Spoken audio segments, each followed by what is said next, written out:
चलिए आज के इस दिलचस्प विश्लेषण में सीधे गोता लगाते हैं।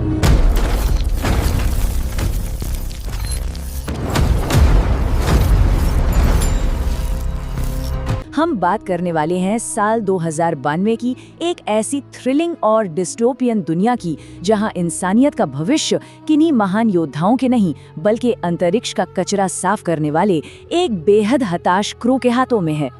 ये महज भविष्य की कोई कोरी कल्पना नहीं बल्कि सर्वाइवल और धरती को बचाने की एक बेहद शानदार दास्तान है।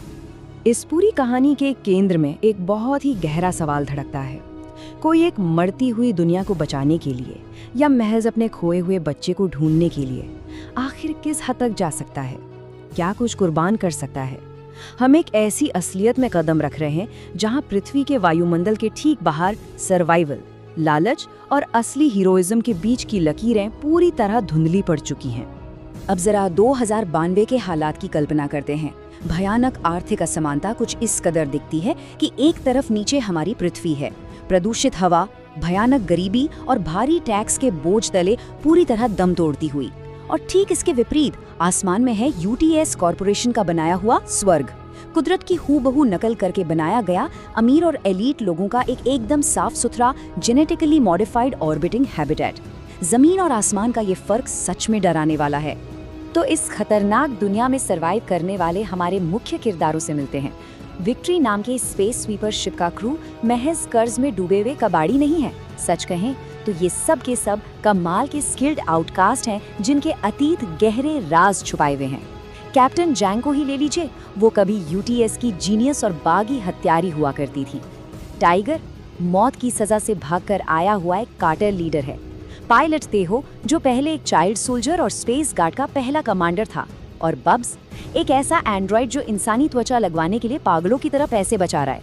कहानी में असली ट्विस्ट और रफ्तार तब आती है जब अंतरिक्ष का कचरा खंगालते हुए इस क्रू के हाथ कुछ अजीब लगता है।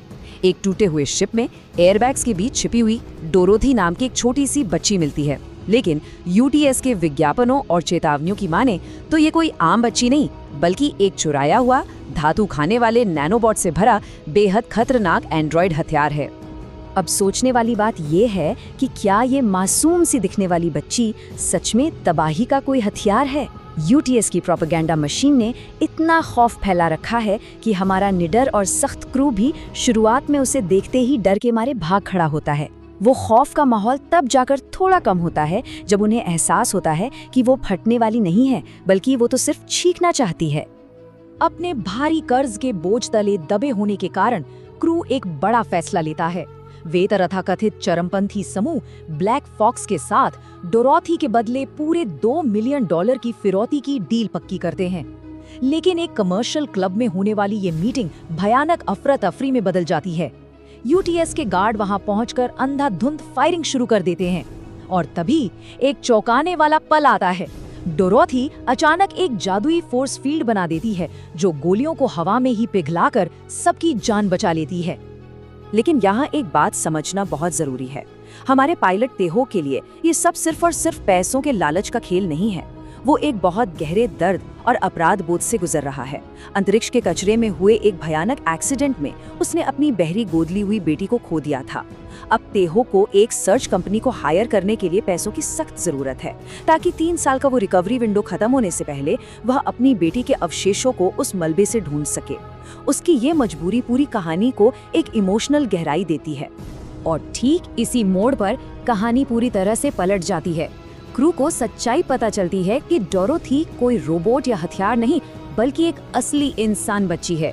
उसे ठीक करने के लिए उसके पिता ने जो नैनोबॉट इंजेक्ट किए थे, उन्होंने न सिर्फ उसकी जान बचाई बल्कि उसे मरे हुए पौधों को फिर से जिंदा करने की अद्भुत शक्ति भी दे दी। और वो ब्लैक फॉक्स, वे कोई आतंकवादी ग्रुप नहीं है बल्कि एक पर्यावरण संगठन है जो इस अनमोल बच्चे की जान की हिफाजत कर रहे हैं। चलिए अब बात करते हैं इस पूरी साजिश के मास्टरमाइंड की, यूटीएस के सीईओ सुलिवन की। इसका असल मकसद इतना खौफनाक है कि सुनकर ही रोंगटे खड़े हो जाएं। वो डोरोथी को एक फैक्ट्री सैटेलाइट में फंसाकर एक हाइड्रोजन बम से उड़ाना चाहता है ताकि डोरोथी के अंदर मौजूद वो अविनाशी नैनोबॉट्स हमेशा के लिए नष्ट हो जाएं, और फिर उस भारी भरकम मलबे को सीधे पृथ्वी पर गिराकर बची खुची इंसानियत का पूरी तरह से सफाया करना चाहता है। ये सब सिर्फ इसलिए ताकि वो अपनी मंगल ग्रह की एलीट कॉलोनी का प्लान पूरा कर सके। हालात तब पूरी तरह बेकाबू हो जाते हैं जब सुलिवन के सैनिक ईएमपी ब्लास्ट के साथ विक्ट्री शिप पर अचानक धावा बोल देते हैं। वो बेरहमी से ब्लैक फॉक्स के लोगों और डॉक्टर कांग को मार डालते हैं और डोरोथी को जबरदस्ती घसीटकर फैक्ट्री ले जाते हैं। ये सब सुलिवन के उस भयानक ग्रह संहार के सपने को पूरा करने के लिए हो रहा है, और हद तो तब हो जाती है जब सुलिवन क्रू का मजाक उड़ाते हुए उनके सामने पैसों का एक बंडल फेंक कर चला जाता है। अब क्रू के सामने करो या मरो वाली स्थिति है। वे उन पैसों को वहीं ठोकर मारते हैं और हीरो बनने का फैसला लेते हैं। अगर डोरोथी को जिंदा रखना है तो एक बहुत बड़ी शर्त है, उन्हें उस एक्टिवेट हो चुके हाइड्रोजन बम को डोरोथी से कम 5000 किलोमीटर दूर ले जाना होगा। 5000 किलोमीटर! अंतरिक्ष के उस माहौल में ये फासला तय करना बेहद जरूरी है, क्योंकि अगर दूरी जरा भी कम रही तो बम की शॉकवेव्स डोरोथी के उन नैनोबोट्स को नष्ट कर देंगी जिन पर उसकी पूरी जिंदगी टिकी है।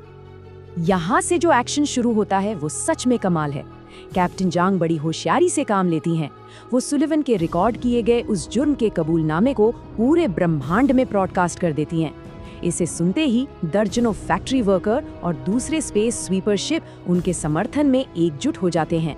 वह सब एक टीम की तरह मिलकर यूटीएस के अटैक ड्रोन्स को अपनी अचूक निशानेबाजी से मार गिराते हैं। ये एकजुटता का एक बेहद पावरफुल और रोमांचक पल है। एक्शन अपने सबसे रोमांचक बिंदु पर तब पहुंचता है जब एक हाई स्पीड स्पेस चेज शुरू होती है। सुलिवन गुस्से में पागल होकर विक्ट्री शिप के परखच्चे उड़ा देता है, लेकिन यहीं उसे अपनी जिंदगी का सबसे बड़ा झटका लगता है।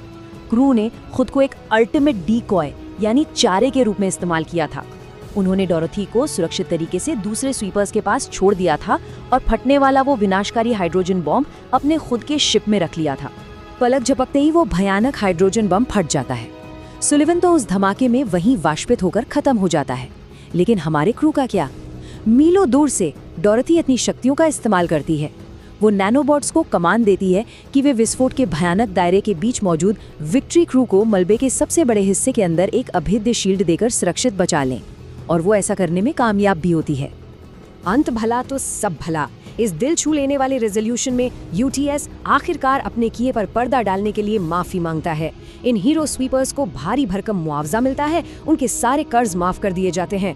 बब्स को आखिरकार वो सिंथेटिक स्किन वाला नया शरीर मिल जाता है जिसके लिए वो इतने समय से मेहनत कर रही थी। और सबसे अच्छी बात, धरती फिर से हरी भरी होने लगती है।